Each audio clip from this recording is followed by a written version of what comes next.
Fantasy and Some Flights, exploring the realms of beer, board games, books, and bourbon.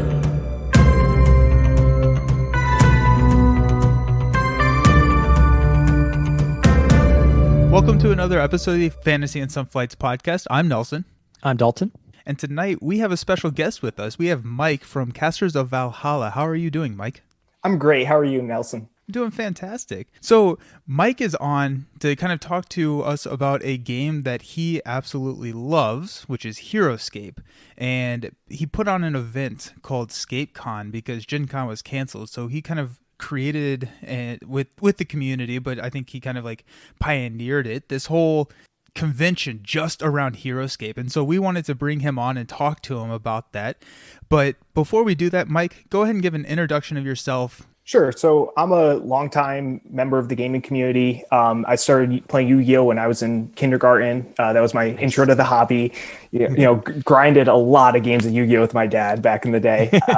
Got a little involved in the local scene. Went to some tournaments. Went to a couple like draft events and some constructed events with one of my friends back in the day. So a lot of Yu-Gi-Oh! In second grade, I actually got my first Heroescape set for my cousins, which was basically my second board game. Right, like I'd played some other stuff like Monopoly or Risk, but Heroescape and Yu-Gi-Oh! Basically became my hobby for the next, I don't know, until like 9th or 10th grade. And that's when I started diversifying and expanding into a lot of other games. My next game from there was Summoner Wars, I believe, just because, same designer.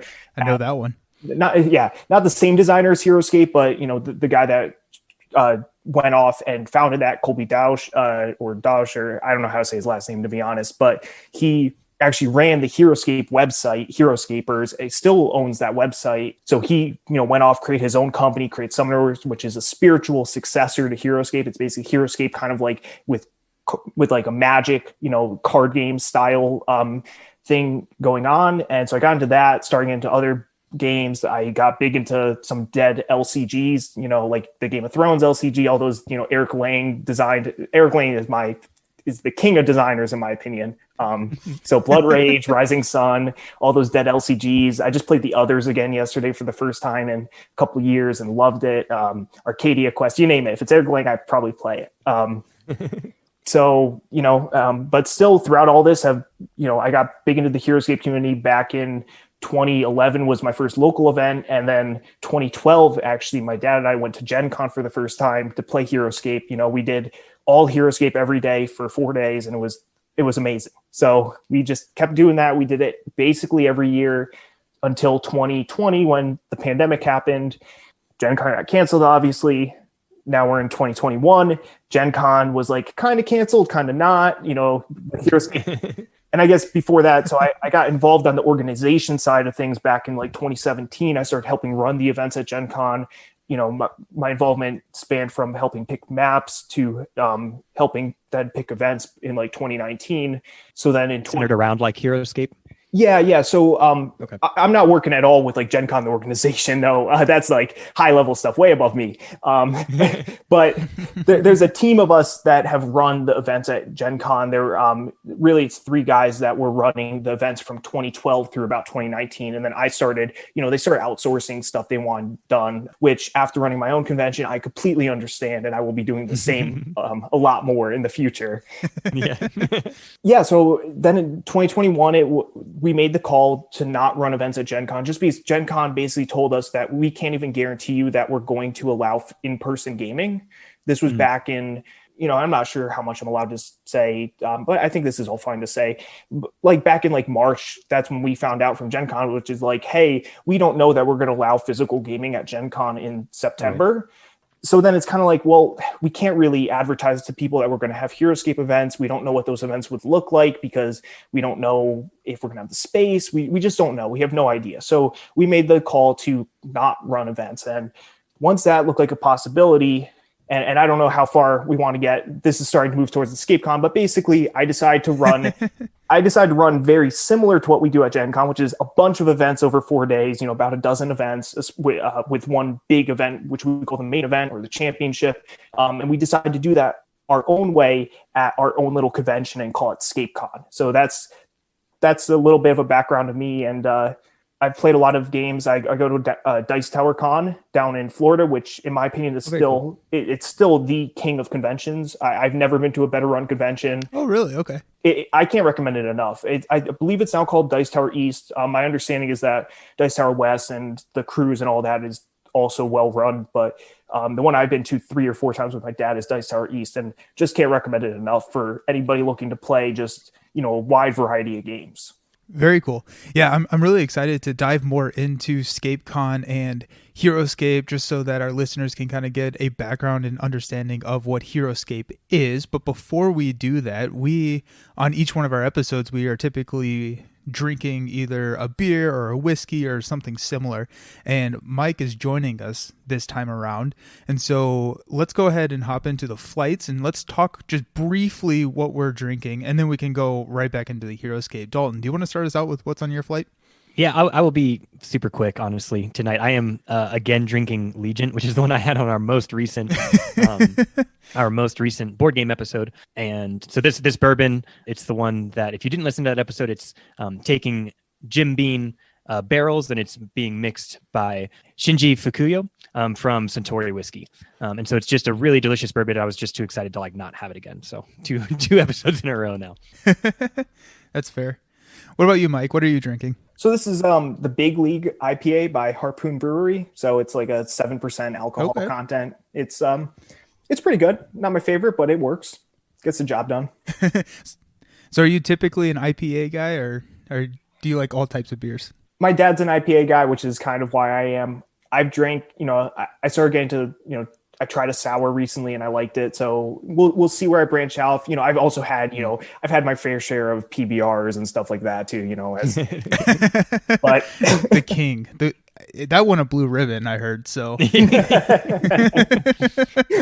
yeah, if I'm going for that level, I would go for like a Hams, or if I'm in the Midwest, or I'll go for Genesee out here. In the East Coast is Genesee Cream Ale. That's like those are both like I think slightly better than like a PBR. So I'll drink those for sure. How dare you say that? No, I'm just kidding. I have a great memory of drinking PBRs at my first Game of Thrones LCG tournament back in like 2019. Oh, geez. Yeah, it was a couple tall boy PBRs while playing the Game of Thrones LCG. For those that don't know, the Game of Thrones LCG was from Eric Lang, and Fantasy Flight ran it, and then they killed it in 2019. But I was able to play competitively for like 6 months before they killed it. So that was fun. But true to Game of Thrones, they killed it unexpectedly and soon. So, unfortunately. All right, and then I'll finish this off. I'm drinking the Lagunitas Daytime. It's not good.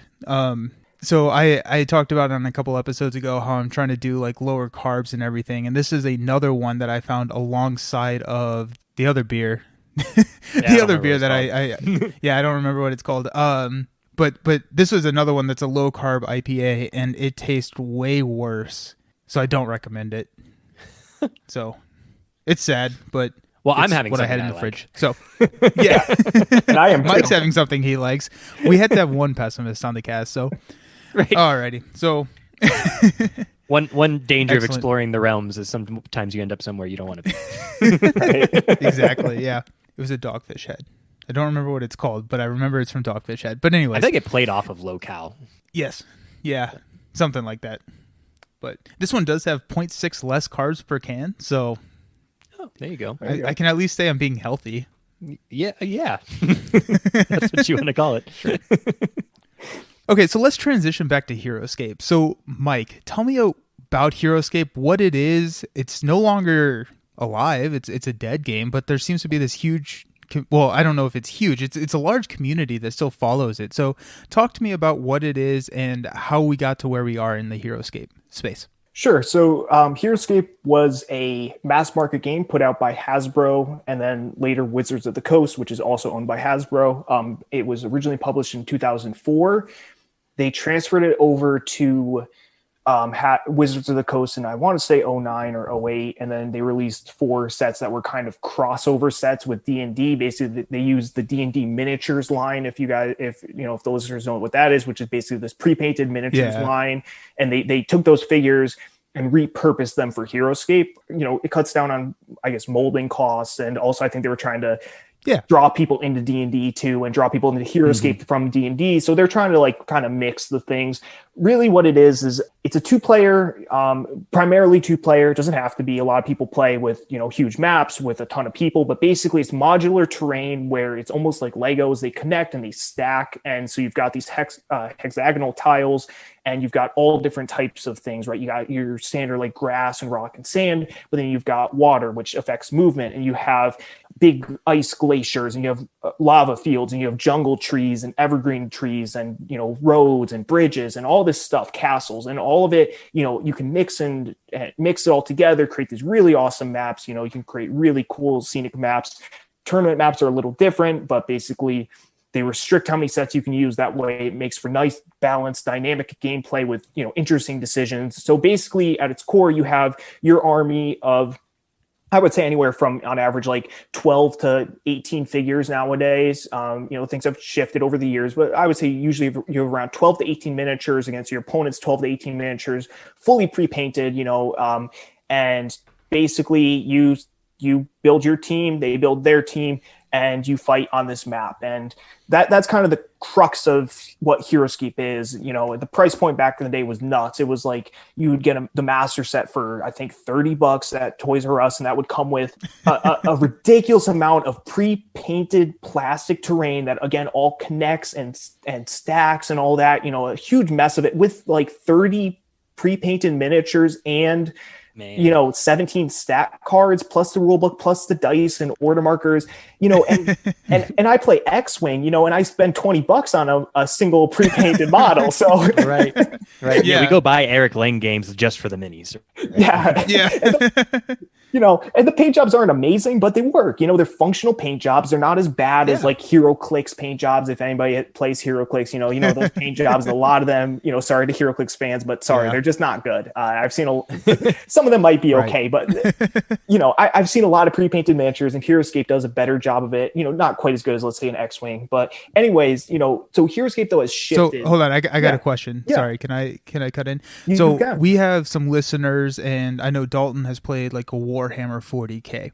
And so when I think of like Warhammer, I think of, you're building this army that's kind of your army, and you get really good with this army. It's typically the same faction. It has set units, and you don't really change them that much. Is that kind of how Heroescape is, or is it kind of more modular, like a Summoner Wars, where you can change out cards like pretty easily? It's way more modular, and that's the upside of Heroescape is there are no factions. There are units follow these factions, but there's no restrictions other than one specific format. And that's, I'll cover formats in just a second, but basically any unit can work with any unit.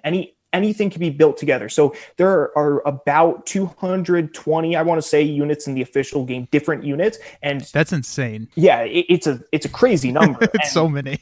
So usually you'll have somewhere between 400 and 500 points to build your army, and the units range from 10 to 225 points for the most expensive unit. So if I have 500 points, I could take units from 2, 3, 4, 5 different generals or factions. And it's not like Warhammer at all, because Warhammer, my understanding at least, I haven't actually played Warhammer, but I've played a lot of, like X-Wing. X-Wing is like, I have my Empire ships, I have my Republic ships, I have my Rebel Alliance ships. They don't mix other than, then people, obviously, yes, there are some models that can be used across the faction. But anyways, it's not like that, and the other thing is you don't have the time investment of, so I play Star Wars Legion too. And in Legion, same deal. I have to build my miniatures. I have to paint them. There's so much time you're investing pre-game that you don't have in Heroescape, because I buy this squad of heavy gruts and it's ready to go, So you see a lot less loyalty, in Heroescape. You'll see the people, like I got known for playing heavy gruts or the orc army. Basically, I got known for playing that, and I still am kind of known for it, but I don't think I've played that army competitively in like 5 years. So just because there are so many other armies, there's so many other units, why would I limit myself to just one thing, So that's the beauty, and back in the day, it was also really cheap to get everything relatively. Because again, like a unit pack, which would have 2 different units in it, like 7 to 8 pre-painted models, was $10. So you could get all the crap for not that, compared to anything else, compared to a Warhammer, compared to, like, good luck getting everything for Warhammer or even X-Wing now, Be a millionaire. Yeah. But it's a little bit more expensive now, if I understand correctly.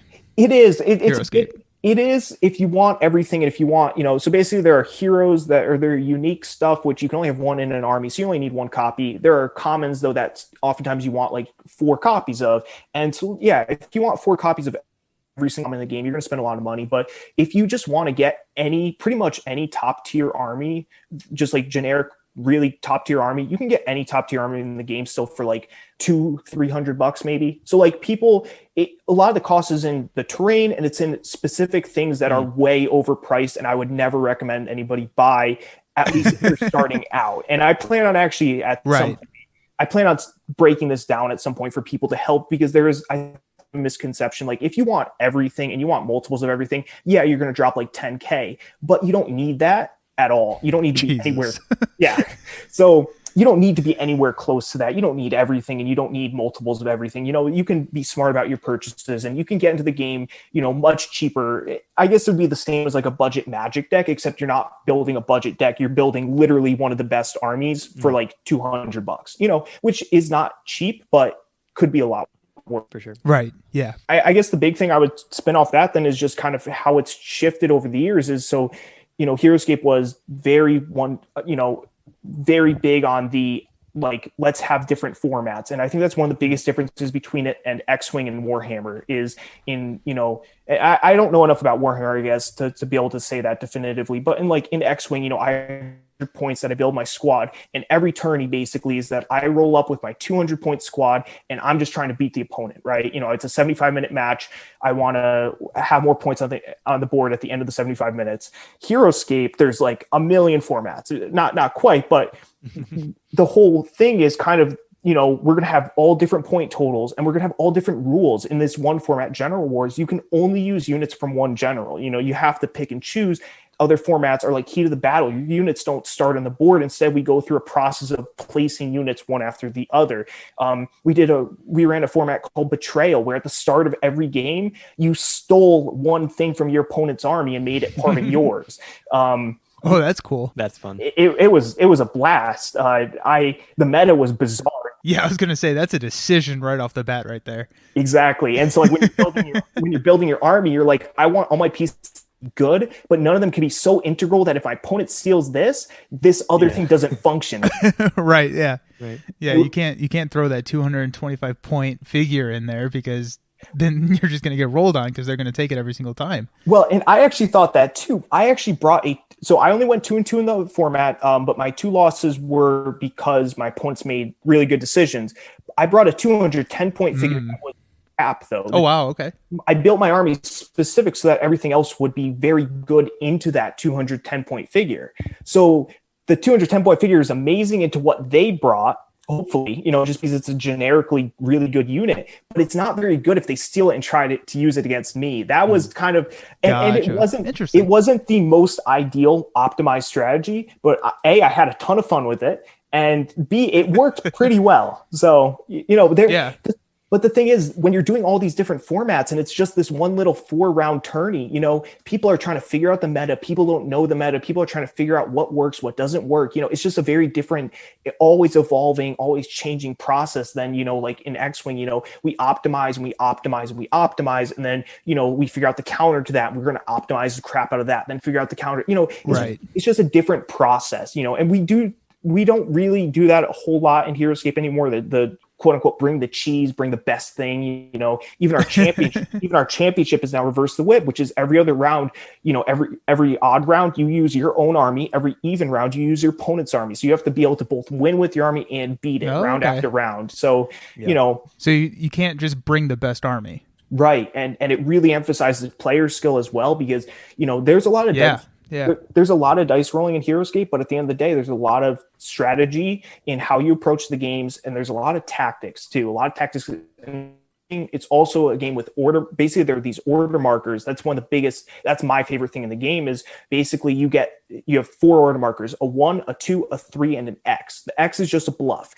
At the start of each round, you decide what you're going to do by putting, let's say I put my order marker 1 on this unit, my 2 and 3 on this other unit, and my X on this other unit. My opponent just sees the backs of these. We roll for initiative. Whoever goes first activates their unit 1, then the opponent activates their unit 1, then my 2, your 2, my 3, your 3. So right off the bat, every single round, there's these interesting, and the top tier armies and the Bring the Cheese doesn't use this. It's basically, I'm going to go all in on one unit. But when you're playing these other formats, it gets a lot more into the strategy of how do you place these order markers? How do you use your units? In what order do you use your units? What matchups do you want to get? I want to get this unit against that unit, but my opponent has that unit, which is really good into this. How am I going to sequence my stuff? How am I going to bluff? How am I going to position so that I get the matchups I want and you don't, and it's really fascinating, really deep experiences that you can get out of this.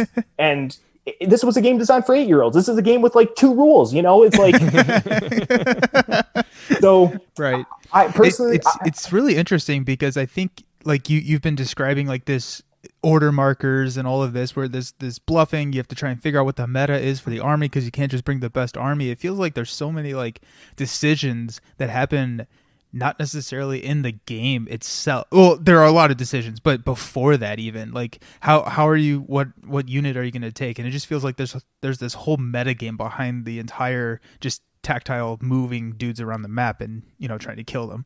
And so it's interesting. It's crazy. Well, and it's a game that grows with you.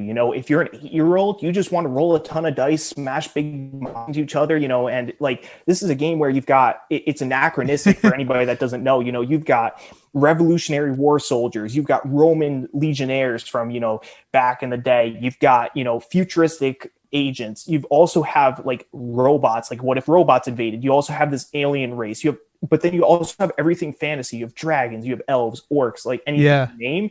It's all in this game. Interesting. So, yeah.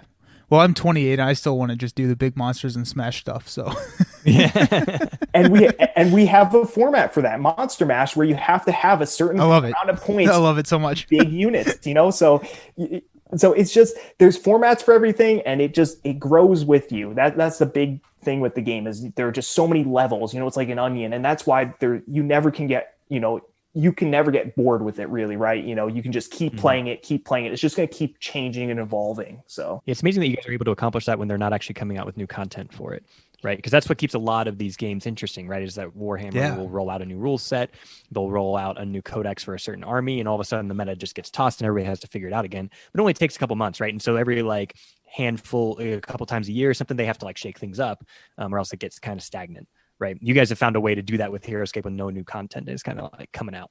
Right. And there is a customs group, for anybody that follows, like, let's say Netrunner or the Star Wars trading card game from like Wizards of the Coast. Like there are these groups that create in those games like custom cards to push the meta forward and stuff. There is a group that does that for Heroescape that's very popular as well, called VC, Valhalla Customs. Basically, they have created, I think, around 150 units on top of the 220. Oh, wow.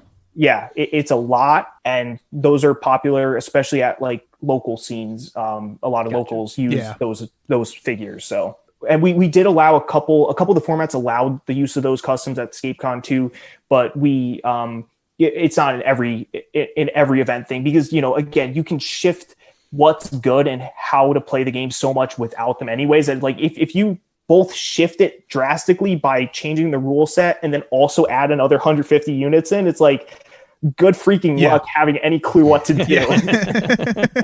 It's a very good point. Alrighty, so you've mentioned a couple of the different types of events already, but talk to me about what Scapecon was. So you said it was in place of Gen Con, so was it an online event? Did you meet? Tell me kind of what it was and how it happened. Yeah, so sorry, I've probably been rambling some, but basically... You're fine. I can tell you're passionate about it. Yeah, we got to ask questions and you're supposed to ramble. That's so. Perfect. If I had to say, so Scapecon was in person. We ran it at a hotel in Indianapolis, actually. We kept it in the same city just for a number of logistical reasons. One being that the guy that supplied the terrain, which was like, I don't know, 23 or 4 maps worth of terrain, lives in Indy. Wow. So that is the terrain owned by the Heroescapers. That's hard to transport. Exactly. So, we were, I think, 10 minutes away from his house. So it just made it nice and easy. Very nice. Yeah. Yeah. So I guess if I had to say what Scapecon was based on, it was basically from I've been to a number of conventions. I've been to Gen Con, Dice Tower Con. I've also been to some other ones like PAX Unplugged, Total Con up in Framingham or Massachusetts somewhere. I went to Polar Vortex out in Chicago area. So I've been to a number of conventions, and really our kind of thought was, let's take the best from whatever we, from our different experiences and try to make the best event possible, Cool. So we mainly drew upon two, it was basically, let's take the Heroescape events from Gen Con and let's merge that with the everything else basically from Dice Tower Con, right? Like Dice Tower Con is the crown jewel. It's where you're in a hotel, you're staying there, the food is there, the gaming is there, everything happens right there, and that's one so cool. stop. That one-stop shopping was kind of our thought, is like, let's do that, but with Heroescape events. It's nice to have everyone there because you're in it, you're together, and so like even like maybe after your matches, you can still hang out and then like kind of build. Whereas Gen Con, you kind of disperse, right? You have to go back to different hotels, go back to your house, go play something else.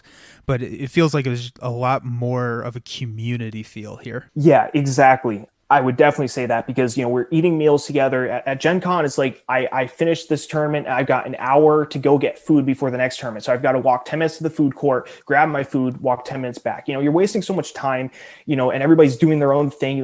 Maybe I'll grab food with, my buddies for one meal, but then they're off doing something else for the next meal. It's just a very different experience than what we facilitated, which was basically, look, your cost to come to Scapecon is, you've got to pay your own travel to the place and you got to pay your own hotel rooms, but your cost is basically then just the cost of the food from the hotel because they catered it. Basically, they had a room right next door with about 8 big round tables with the buffet was out there ready for us every single meal. The hotel was awesome about working with us about the times, if a tournament was running a little over, we were able to push back the food a little bit. That way it would be nice and fresh.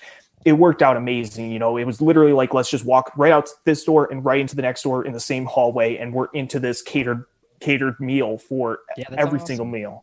So the badge price again was literally just the meals and then a bit of prize, a good bit of prize support. But it was supposed to be a very community feel because everybody's hanging out together. Everybody's eating together. Nelson, his brother actually is one of my good friends that I've known for like a decade now from playing Heroescape, him and his cousins. And basically, they were up in my room till like 3 a.m. one night. It was just it kind of was a bad move the next day when we woke up and it's like 8 a.m. But it was great when we were doing it, so it's all that community feel of like everybody's hanging out, everybody's eating together. It was just amazing. So I think an event that I want next year as like a guy who doesn't know how to play Heroescape is just like almost like a coached event, right? Like put me and Nelson against each other and like Mike, you'll be my coach and like William can be Nelson's coach or something like that. And then it'll be 2 idiots playing each other, with like a little bit of help. And the thing is, next year we're going to have a lot more, hopefully we're going to put more emphasis on not less emphasis on tournaments, but try to encourage some other stuff to happen, be it other games or be it stuff like that. Like if somebody wanted something like that, I considered, maybe running some sort of lesson event where myself and a couple of the other players that are really experienced there would do something actually very similar to that. And then we didn't do it because, first of all, I didn't float it to anybody, but I was just kind of like, well, I only had 3 months to plan it. Didn't really have time to figure everything out. So that it didn't end up happening, but yeah, something like that absolutely could happen in the future, So, and one of the things that I just want to hop in, one of the things that I really enjoyed about you putting on the Scapecon is that you were able to live stream some of the games. And so like I was able to watch my brother and some of my cousins play in some of the games, which was really cool. And what my recommendation, and I've already talked to my cousins about this, is if you can get commentators for that, I would absolutely love it because I have no idea what's going on. I just think it's kind of fun to watch, but you put commentators on that and I'd be glued to my TV because I would just love that. Yeah, and so it was actually your cousin that set up the stream for me. We had 2 other people recording stuff as well, but we definitely are going to, I guess I shouldn't say definitely because at the end of the day, it is all up to your cousin to make it happen, but I am strongly pushing your cousin to get that up and running for next year. So we're going to hopefully have a commentator's booth at the other end and we'll definitely be commentating some games. That's so fun. So how many people came to this event? It was 38 people in all. So we only That's so cool. Yeah, for a dead game. Extremely successful, man. Congratulations.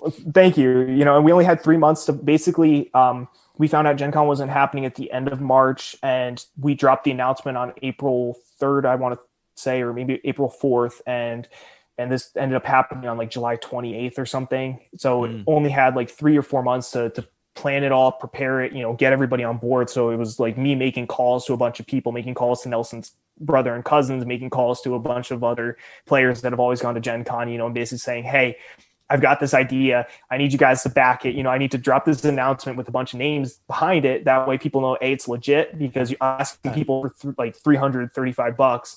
I need people to know it's legit, and I need people to, right. Yeah. to come. And, we ended up having a great turnout of it was a lot of people that have been to Gen Con awesome. a lot of times, but we had, I don't know, maybe half a dozen people that had never been to a Gen Con before. So really? Okay. That's crazy. I did not know that. yeah, I mean, some of it has fun. Yeah, I mean, some of it's like financial. Like, for example, my best friend forever, who lives in my town, has never gone to Gen Con for the financial side, but we brought him out in his, we just drove him out, and he stayed in our room, and then basically his cost was just the badge, $335 all inclusive. He didn't have to open his wallet at all. There's no hidden costs or anything. Once you're in, you're in. Every event is paid for. All your prize support is paid for. The meals are all paid for. So we brought him out, and then there were a number of other guys that had, some of them were like planning on going to Gen Con for the first time in 2020, and then COVID hit, and then, so they didn't go, couldn't go in 2021. And they were like, let's go to this. So I, and Scapecon 2, that's really cool. Scapecon 2 will be happening, and I've already dropped the announcement. We already have about 25 commits with like 8 maybes. Wow. And this is with no details. That was all within like 24 hours with no details. So it's just like people are going to come back, which is awesome. So that's a sign of success right there. Like that tells you that your event was successful. Yeah, it went really well. There are things I wish had gone a little better, but we'll do better next time. There's always growing pains with anything like this. So yeah. So you talked about the individual events, but also talk to me about some of the things that were going on outside of that. So we kind of talked about the meta game with like, you're playing the player a little bit with what armies you're going to bring, but you had a prize table, and was there a fantasy draft, or was my brother just like messing with me? I couldn't tell. So yes to both. I guess I'll start with the yes. Good. Let me hold on the prize table for now. I'll talk about the other things. Okay. Yeah. So I'm a moron. Yeah. I'm a moron, and I love doing stupid things like before an event. So your cousin actually is the one that set it up. We did a fantasy draft, which we've done in the past at Gen Con, where basically every player, for just the main tournament, every player had a point value assigned to them based on previous main event performances, and you got 60 points to pick 5 players. You need to pick exactly 5 and you would get points based on how many wins they got on day 1, because basically it's a 2-day event where you have, basically everybody that went 4 and 2 in the first day made the second day cut, which ended up being 13 people, single elimination for day 2. So, you got points based on how many wins each of your players got on day 1, then you got points on how deep they went in day 2, right? So that's awesome. That was one thing we did. Another thing we did was bet. I set about 20 different things to bet on, and I set lines for them. Like example, so I run Casters of Valhalla, which is the competitive Heroescape podcast, and actually Nelson's brother and cousins are on that with me. That's like 4 of the 5 are us. And so I basically had people bet on, like, for example, which one of us is going to do the best over the weekend? Conversely, which is going to do the worst? Will one of us win the championship? Spoiler, one of us did win the championship. We bet on like the formats, like how many points of like this type of figure will be brought in this format, over unders. It was a bunch of over unders, That's awesome. So I set all the lines. And I managed to lose, for what it's worth. So, but it's fair. Exactly. Yeah. So I think I need to make it a little less fair in the future. But so we did that. And we had prizes for that as well. I feel like there might have been one other thing we did, but we also ran a map contest. Your cousin, again, Nelson, actually ran the map contest, where basically, there's a map pool each year. This year we had, I believe, 8 maps in the pool, which is basically anywhere from 2 to 4 copies of each of the 8 maps across all the tables. And, you don't know. Okay. you don't know which map you're going to play on each round of each event, but you just know which maps you might play on. Again, these are supposedly pretty balanced maps that promote good, interesting gameplay. And so we ran a contest, and we basically asked the community, hey, using these parameters, build maps, and we're gonna, we'll play test. That's cool. We'll play test the top 3 or the top map or whatever, and we'll test any others that we think look good and maybe make some tweaks. And we did that, and we included, I think, 3 maps from the contest, so that were entered. Oh, that's really fun. And I think about like that's 20 awesome. maps. Yeah, I think like 20 maps were entered into the contest. So, we got the community at large involved. And that's kind of the point of all this, right? Is to get everybody, involved in the whole thing. And yeah, that was, so that was one other like small other event, and then at the con, we had some other stuff. Like we had, we had some other games, like we had pitch car set up, and we had, nice.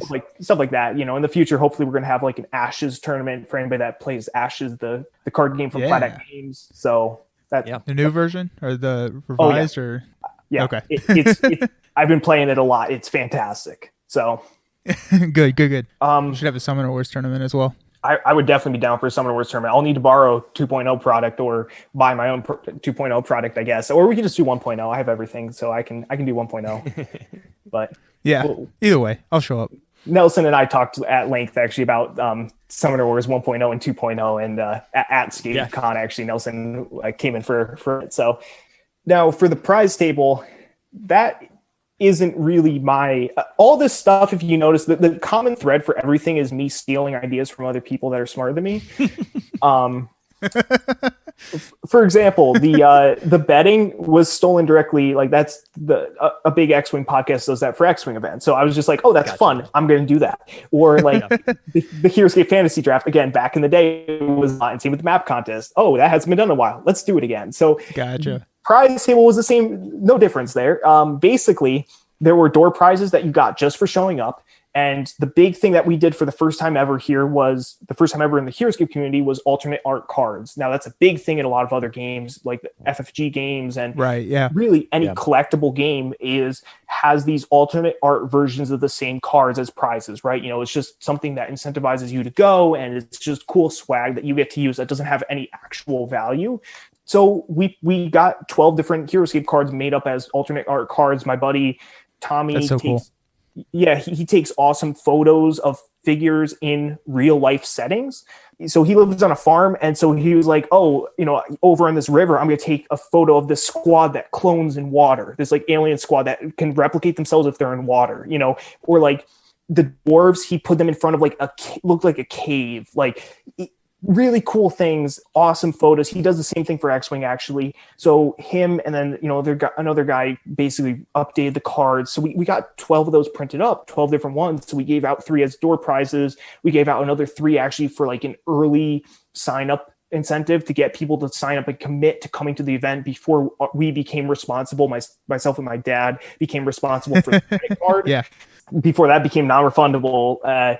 And then we had a prize wall. And then we had a prize wall, which was basically like Chuck E. Cheese. Or in the gaming context, if anybody has gone to any big Fantasy Flight Games events within the last like 3 years, you probably saw the same thing, which is their Chuck E. Cheese prize wall of cards and stuff, where basically you get tickets just for playing games, and you get tickets for winning games, and you go to the prize wall and you turn in these tickets for things just like Chuck E. Cheese, first come, first serve, bunch of different stuff on the prize wall. And so we did the same thing. It was basically every game you played, you got a ticket. Every game you won, you got a ticket. So if you went 2-2 in a 4-round event, you'd get 6 tickets, and 6 tickets was enough to buy you one of the alt art cards. And 12 tickets would buy you this figure, and 40 tickets would buy you this really expensive figure, So we had a bunch of people donate stuff. And that's so cool. Yeah, it was a huge success, and I didn't know how it was going to be received, just like I didn't know how the alternate art cards were going to be received, because it was just like, this has never been done before. But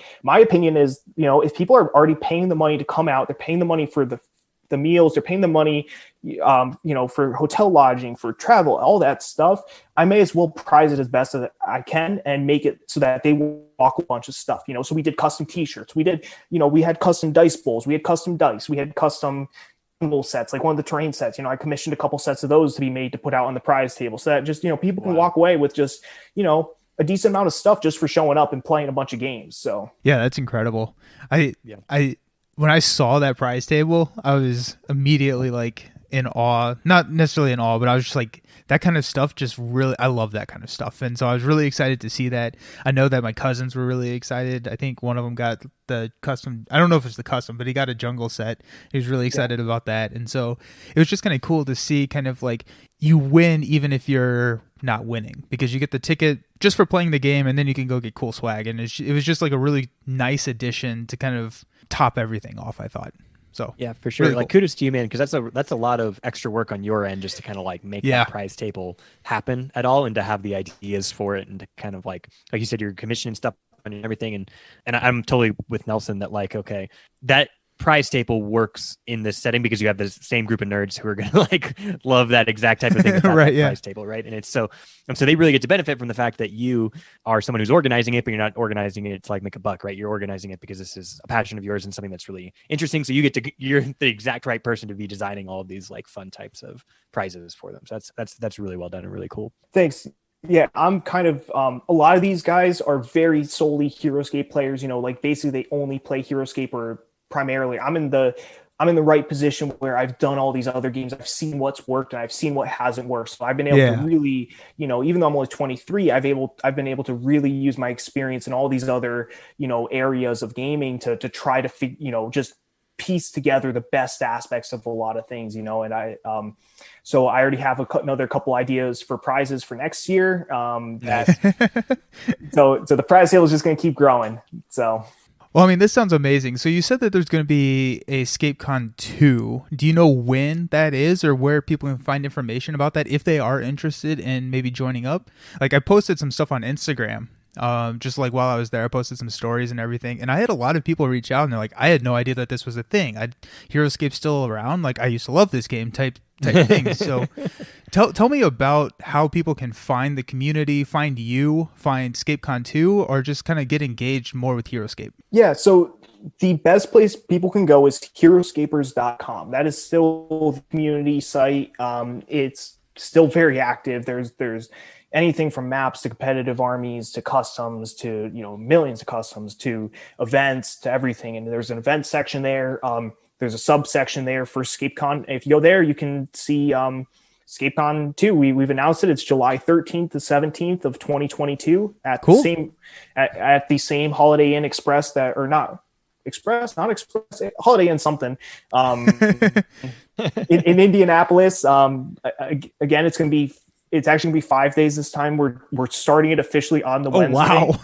Wow. So Wednesday through Sunday. That's awesome. Hopefully with a decent number of like other games as well that we're going to support. I've gotten into Flesh and Blood. I'd love to play some Flesh and Blood there too. Spoilers. I'm figuring out whether it's worth investing in some of the more expensive products, but I'm chickening out a little. But so I would go to Heroscapers.com. I would go, if you go on Facebook, there's also Heroescapers group on Facebook with like 3,000 people or something. So it's fairly substantial. There's a Discord as well that I don't even know it's hard to get into just because nobody knows where the access link is. You basically have to find somebody that's already in there. It's kind of nuts. But anyways, go to Heroscapers.com. You'll find everything there. And yeah, I would say just start posting and just start reading everything that's happened. Anything you could want is basically on Heroescapers. From maps to units to strategy to power rankings. Like I have a set, and some other people have sets of power rankings. Like what's best units, what's the worst unit. And obviously we spend a lot of time arguing over that pointlessly. And yeah, absolutely. So I would check out Heroescapers and the Facebook group. Those are my two recommendations. And stay away from all things Heroescape if you're buying Heroescape. So if you want to buy Heroescape, go on Heroescapers, go to the sales and trades subforum and buy there. That would be my recommendations. You can find people selling for really, really reasonable prices. And that's good. Well, Mike, it was fantastic having you on. It's really awesome to hear about this game that you're super passionate about and the awesome event that you put on Scapecon. So it was really cool to hear about it. I'm excited to hear more about Scapecon 2. It's going to be bigger, better, badder than this last one. So it's going to be impressive. I'm excited. I'm excited to see it. So you said that you had a podcast. Do you want to plug that real quick so that people, if they want to hear your voice more, can know where to go find you? Well, they probably need to get their ears checked if they want to hear my voice more. But if they insist, if they want to hear some Heroescape content, go to any podcast. I imagine, like any site or whatever, what you want to call it. We're on Spotify, we're on Apple Podcasts, we're on, I think, Google ones. I don't know all of them, but I do know that you can go to our site on Wix, our high quality, definitely not me in like 5 minutes trying to figure out how to build a website. If you need to listen there, and you can listen to the Casters of Valhalla, or the COV as we call it, but unfortunately we can't. The initial name of the convention was actually COV-Con, but then it looked too close to CoveCon, COVID-Con. It was. Oh, oops. That's So, funny. good call. Yeah, that was wise. So here I am branding Yeah. it all over the internet, calling it COV-Con, like not registering at all because I'm not looking at it right. I'm just typing it and then ignoring it. And then everybody's responding to me like, why are you calling it that? That's horrible. So Yeah. You can't do that. that's a little bit of That's history. That's a little bit of history behind the name. But anyways, Valhalla, Valhalla as in the place that you go, after Valhalla is basically like the mythical world where everybody in Heroescape fights, and it's obviously Gotcha. stolen directly from Gotcha. Norse mythology. So Yeah. yeah, Casters of Valhalla. We have a number of things. Skip the first 2 episodes; they're pretty much nonsense. And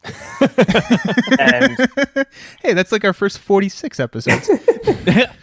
I usually tell people to skip to episode 4, and then if they like it, to go back at some point, but like commit, and then go back and listen to 1 through 3. exactly, That's I do funny. the same thing. And Yeah. so we've covered a number of things from like strategy and units to, again, just like fun stuff. We've done a couple like just hangout style things. We did the meta prediction. We're going to do a Scapecon wrap up and looking ahead to Scapecon 2 episode at some point. And we're going to have, we're going to start talking about maps on it, so we also do fun stuff like the betting. We did the betting live. I basically, said the lines, and the people on the cast bet on the lines, and I had to change the lines a couple times and change questions and, all that fun stuff. And unlike these fine gentlemen, I don't edit really. So it's like, so people figured out the lines, they're looking at like the Google sheet, the Google form, which they could fill out, and they're looking at, and they're listening to what I'm saying. They're like, these numbers don't match up. So That's fine. They had their bets man. locked in. So Yeah, you already got exactly. it. Yeah. no, it turns out everybody Awesome. that like did it was just like, no, I didn't listen to that nonsense. It's like, fair enough. So Oh, man. Awesome. Well, it was great having you on, Mike. We really appreciate you taking time out to talk to us Absolutely. about this awesome event and this awesome game that you play and love. So I really appreciate you guys having me on, appreciate you reaching out to me, Nelson, at the event. That was awesome. So I'm glad you came, and, I hope you come back out again next year, and I hope Dalton, you come out too and check it out. So. I'll be there. Well, it was great talking with you, and cheers. Yeah. Cheers. Yeah.